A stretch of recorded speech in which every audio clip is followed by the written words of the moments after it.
कि आपकी दुआओं के भरोसे कांग्रेस पार्टी ने मुझे एक राष्ट्रीय स्तर की जिम्मेदारी दी है। इधर थोड़ा पीछे हो जाए, बच्चों को दिखाई नहीं पड़ रहा है, नजर आना चाहिए।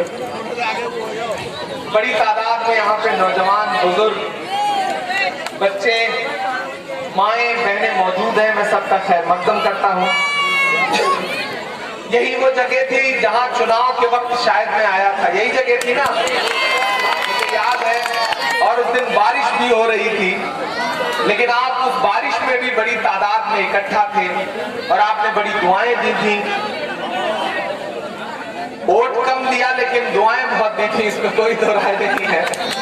लेकिन कोई शिकवा शिकायत नहीं है आपसे।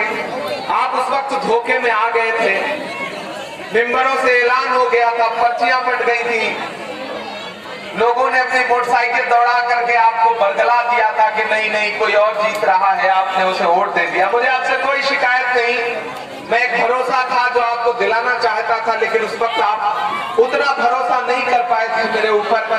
आपको यह समझाया गया था कि इमरान प्रतापगढ़ी जीत जाएगा तो पलट कर वापस नहीं आएगा। लेकिन आज मैं यहाँ खड़ा होकर के आवाम को बताना चाहता हूँ कि जो ये सोच रहे थे कि मैं जीत कर नहीं आऊंगा, उन्हें बता दो कि इमरान तो हार कर भी यहाँ आया है।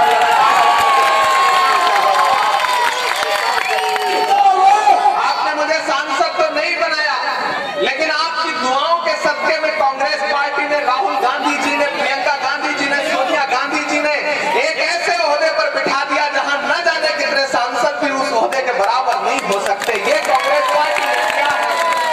मैं कांग्रेस पार्टी का शुक्रिया अदा करता हूं कि मुझे माइनॉरिटी डिपार्टमेंट का राष्ट्रीय अध्यक्ष बना दिया, जहां पहुंचने का ख्वाब कई साल देखने के बाद भी वो नसीब नहीं होता। लेकिन कांग्रेस पार्टी ने महज 34 साल की उम्र में मुझ पर यह भरोसा जताया है, और वो भरोसा इसलिए जताया है क्योंकि आप मेरे साथ खड़े हुए दिखते हैं। कांग्रेस पार्टी को यह महसूस हुआ कि इमरान प्रतापगढ़ी अकलियतों की आवाज बन के बोलता है तो उसे पूरी अकलियत की जिम्मेदारी दे दी जाए। आज मेरे कंधों पर यह जिम्मेदारी आ गई है। अगवानपुर वालों, मैं आपके बीच में खड़ा होकर के ये बात कहना चाहता हूं कि जब मैं इलेक्शन में आया था तब भी मैं आपसे कह रहा था कि 100 गूंगों को पार्लियामेंट भेजने से बेहतर है दहाड़ने वाले इंसान को पार्लियामेंट भेजो।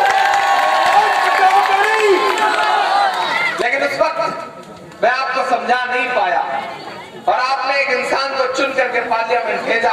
आज मुझे बताओ, मैं यहाँ खड़ा होकर के सवाल पूछता हूँ कि जब नवाबपुरा में आपके दरवाजे चीर करके आपको घरों से पुलिस उठा रही थी तो आपका सांसद कहाँ छुप करके बैठा हुआ था? जब कोरोना के काल में आपको राशन की जरूरत थी तो आपने कभी अपने सांसद का चेहरा देखा? नहीं देखा। आप मुझे बताओ कि जब जामा मस्जिद से गुजरते हुए पुलिस आपका चेहरा पहचान करके आपका चालान करती थी तो सांसद कभी अपने हुजरे से बाहर निकले? नहीं निकले। सोचना अपने घर में बैठ करके कि आपने जिसको वोट दिया वो आपके मुद्दों पर खड़ा क्यों नहीं होता। यहाँ तमाम उलेमा हजरात भी इकट्ठा हैं। अभी मीडिया के साथ ही मुझसे कलीम सिद्दीकी साहब के मसले में सवाल पूछ रहे थे, उनकी गिरफ्तारी पर। इसी मुरादाबाद के मिंबर से न जाने कितने बुजुर्गों ने ऐलान किया था उनको वोट देने का। मैं उन बुजुर्गों से कहना चाहता हूं कि आप उस सांसद का गिरबान पकड़िए और उससे पूछिए कि हमने तुम्हारे लिए मिंबर से ऐलान किया था, लेकिन आज हमारे उलेमा हजरात उठाए जा रहे हैं तो तुम खामोश क्यों हो? तुम्हारे वोट क्यों सिले हुए हैं? डरे हुए क्यों हो? इमरान प्रतापगढ़ी तो सांसद नहीं है, उसके बाद भी दहाड़ के बोल रहा है। जिस दिन गिरफ्तार किया गया था मैंने उसी दिन कहा था कि पश्चिमी उत्तर प्रदेश में मुजफ्फरनगर में जो किसान महापंचायत हुई और वहां से जो अल्लाह अकबर और हर हर महादेव के नारे लगे, उन नारों से ये सरकार इतनी बौखला गई है कि इस सरकार ने चुनावी फायदे के लिए, नफरत फैलाने के लिए अवैध धर्मांतरण जैसी बात का शगुफा छोड़ करके तमाम बुजुर्गों को गिरफ्तार करना शुरू कर दिया है। मुझे हैरत है कि इस जिले के सांसद, इस जिले के विधायक खामोश क्यों हैं? चलिए, ये आपके लिए नहीं बोलते कोई बात नहीं है, हमारे लिए नहीं बोलते कोई बात नहीं। अरे उस आजम खान के लिए तो बोलो जिसके रहमो करम पर तुम विधायक और सांसद बने हो। अगर तुम उसके लिए भी नहीं बोलते तो तुमसे बड़ा एहसान खामोश कौन हो सकता है? मेरा नाम इमरान प्रतापगढ़ी है, मैं कांग्रेस पार्टी में हूं, लेकिन जिस दिन मुझे महसूस हुआ कि पूरी समाजवादी पार्टी अपने नेता आजम खान के लिए नहीं बोल रही है, मैंने दिल्ली से गाड़ी उठाई और मैं सीधे रामपुर पहुंचा और मैंने वहां खड़े होकर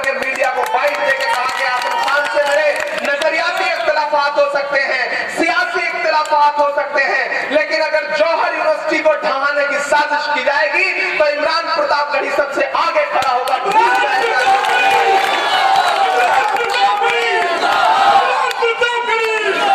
कानपुर वालों, ये उम्मीद लगाना छोड़ दो कि ये तुम्हारे लिए बोलेंगे। इन्होंने तुम्हारी कंधे का इस्तेमाल किया सीढ़ियों की तरह, पार्लियामेंट की सीढ़ियां चढ़ गए। लेकिन उसी पार्लियामेंट में जब आजम खान साहब को जलील किया जा रहा था तो ये खामोश थे, इनके होठ सिले हुए थे। जब जौहर यूनिवर्सिटी पर मुकदमे लादे जा रहे थे तब इनके होठ सिले हुए थे। जब मुरादाबाद की आवाम के साथ किसी भी विधानसभा में जुल्म हुआ तो इनके होठ सिले हुए हैं। ये आपके लिए क्या बोलेंगे? अरे ये अपने बेटे के लिए, अपने परिवार वालों के लिए, अपने रिश्तेदारों के लिए नहीं बोल सकते। इसीलिए कहता हूं कि बुज़दिलों को मत चुनो, बहादुरों को चुनो जो तुम्हारे लिए लड़ सकते हो। हमने तुम्हारी आवाज, हमने हिंदुस्तान में कहीं भी जुल्म हुआ है तो आपके लिए बढ़ के बोला है। ये परवाह नहीं की कि जान रहेगी या चली जाएगी, ये परवाह नहीं किया कि जिंदगी रहेगी या चली जाएगी, ये परवाह नहीं किया कि सरकार मुकदमे लाद देगी, जेल भेज देगी। इसी मुरादाबाद की ईदगाह में जब एनआरसी का आंदोलन हो रहा था तो मुझे कहा गया कि मुरादाबाद मत आइए वरना जेल भेज देंगे। मैंने कहा आप अपनी जेल के दरवाजे खोलिए, इमरान प्रतापगढ़ी तैयार है जेल जाने के लिए, लेकिन आवाम के साथ खड़ा रहेगा। और मैं आया था मुरादाबाद, मुझे 1 करोड़ 4 लाख रुपए का नोटिस दिया गया था, इसलिए क्योंकि मैं एनआरसी के आंदोलन में आया था। लेकिन मैं रुका नहीं, मैं झुका नहीं, मैं डरा नहीं, कहीं छुप छुपा के खड़ा नहीं। जो डटे हुए हैं महाज पर मुझे उन सफों में तलाश कर। मैं मुरादाबाद की ईदगाह में भी खड़ा था, मैं शाहीन बाग में भी खड़ा था। मैं जब जिस दिन जामिया की बच्चियों पर